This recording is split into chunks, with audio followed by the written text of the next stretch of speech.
दिया कि क्या मौलाना कितने बच्चे पैदा करे?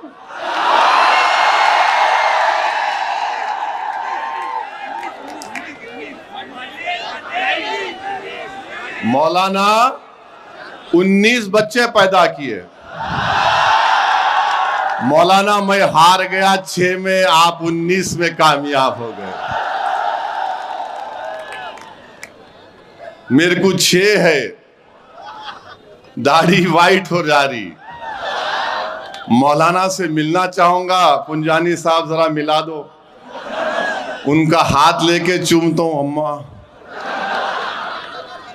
तो किसी ने कह दिया हमको भी 4 पैदा करना है। 4 नहीं 8 पैदा करो आप। कौन रोक रहा आपको? करो, पैदा करो। अरे खुद मोहन भागवत बोल रहे बच्चे पैदा करो। चंद्रबाबू नायडू मोदी के साथ है, बच्चे पैदा करो। अब पैदा कहीं को नहीं कर रहे, करो ना, पैदा करो।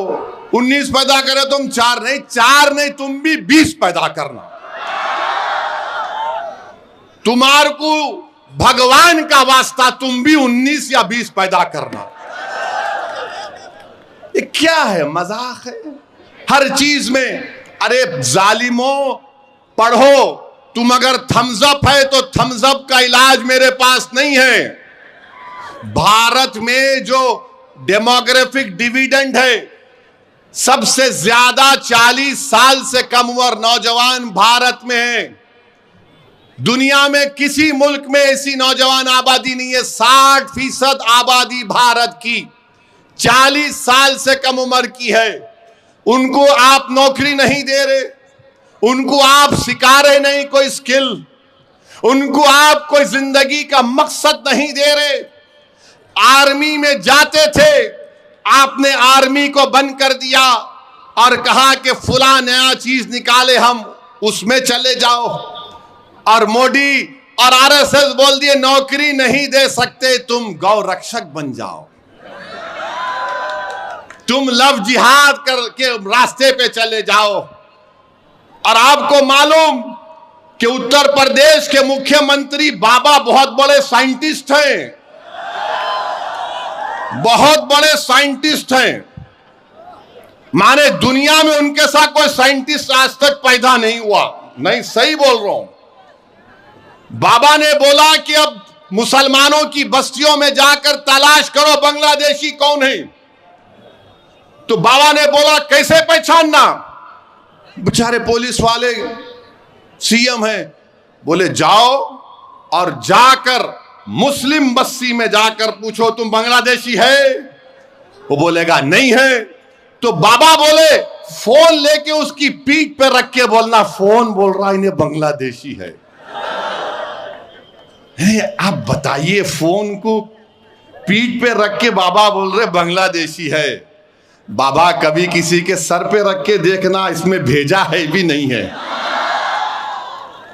बेचारा एक 75 साल का बिहार अररिया का बूढ़ा बोल रहा मैं बिहार का हूं। नहीं, तुम बांग्लादेश के है। हम फोन लगा के पीठ पे फोन रख दिए, उन्हें बोल दिया। जिस्म पे बहुत से जगह पे लगा के बोल सकते क्या क्या हो रहा, समझे ना तुम।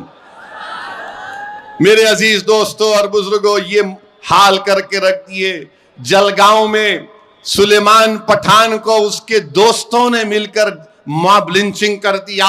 ये जो अजीत पवार का खंडवा डाल के फिर रहे, जरा तुम पूछ सकते जाकर?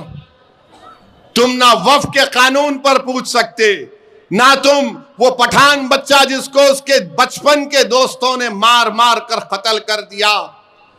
4-5 पीढ़ी उस गांव में रह रही थी, जलगांव में सुलेमान पठान की 5 पीढ़ी उस गांव में रह रही थी। अब उसके बाप ने कहा कि मैंने बेटे को खो दिया, आप मेरी जान का खतरा है, गांव छोड़ के चला गया। ये ट्रिपल इंजन की सरकार के कारनामे हैं मेरे अजीज दोस्तों और बुजुर्गों। पूछो अजीत पवार से, क्या किया तुमने? तुम्हारे पास कोई अल्फाज नहीं है। महाराष्ट्र में पहला मॉब लिंचिंग मोहसिन शेख का 2014 में हुआ था। पूना तो तुम्हारा है ना अजीत पवार? क्या तुम्हारा अजीत पवार मिला मोहसिन शेख के किसी खानदान वालों से जो आईटी की जॉब कर रहा था, खत्म हो गया केस। और यहां पर अमरावती में आके नहीं दादा बोले, अबे तेरा दादा कौन है, तेरे को पता भी है या नहीं है? मेरे अजीज दोस्तों और बुजुर्गों, एक मुल्क में एक माहौल बना के रखती है कि बस नफरत पैदा करो भारत की सबसे बड़ी अक़लियत के खिलाफ। और ये लोग आते हैं, कांग्रेस पार्टी का उम्मीदवार है, कर्नाटका में कांग्रेस बरसरे इख्तिदार है, बेंगलुरु में 300 मुस्लिम घरों को बुलडोजर लगाकर तोड़ दिया गया। 300, एक दो नहीं, जमाल कॉलोनी में तो तोड़ के बाईपास की बात की गई थी, यहां पर तो बुलडोजर लगाकर खंडेर बना दिया गया। वहां पर उनके एक मुस्लिम मंत्री बोल रहे कि 1 जनवरी तक 50 देता हूं घर, फिर बोले 5 तारीख तक 40 देता हूं मैं। 300 घर इस सर्दी में सरे आसमान पड़े हुए हैं। मजलिस इत्तेहादुल मुस्लिमीन के लोग उनको खाना खिलाने का इंतजाम वहां पर कर रहे हैं, और कांग्रेस वाले आकर बोलते ओवैसी बी टीम है, ओवैसी सी टीम है। अच्छा, ये अब और एक बात समझा रहा हूं आपको। भारत की पार्लियामेंट में वंदे मातरम के 100 साल मुकम्मल होने पर जो हमारे मुल्क का कौमी तराना है, नेशनल एंथम जन गण मन है, उसकी बहस हुई। उस बहस में अजीत पवार के एक एमपी ने क्या कहा था, उस बहस में कांग्रेस पार्टी के एमपीज ने क्या कहा था, कभी आपने सुना उन लोगों से क्या कहा था उन्होंने? ये समाजवादी पार्टी भी आजकल इन्हों भी आते हैं, इन्होंने भी क्या कहा था इनके एमपीज आपने सुना? असदुद्दीन ओवैसी ने, मेरे भाई, मैंने अपनी तकरीर का आगाज किया कि 24 जनवरी 1950 को हमने संविधान अपने आप को दिया, तो संविधान का आगाज किससे होता है? We the people. सुनो आरएसएस को चाहने वालों, सुनो कांग्रेसियों, सुनो अजीत पवार, सुनो अखिलेश यादव, कि भारत का संविधान का आगाज वी द पीपल से होता है, भारत माता से नहीं होता है। इस संविधान का प्रियम्बल ये कहता है liberty of thought, expression, belief and faith.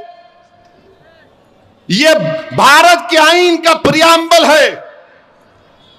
मैंने कहा कि जब हम अपने आप को संविधान ये लिख कर दे रहे हैं, कैसे आप मुझसे कह रहे हैं कि बीजेपी के लोग मेरी तकरीर के दौरान कह रहे थे कि भारत में रहना है तो पढ़ना पड़ेगा। मैंने कहा भारत में रहना है तो तेरे बाप का नहीं, सबका भारत है, ये पढ़ना पड़ेगा। अरे भारत का संविधान पढ़ो अनपढ़ो, आर्टिकल 25, 26 क्या पुकार पुकार कर कहता है, आर्टिकल 14 क्या कहता है पुकार पुकार कर, फ्रीडम ऑफ रिलीजन। अज़ां हो रही, अज़ां हो रही, 1-2 मिनट रुकेंगे अज़ां।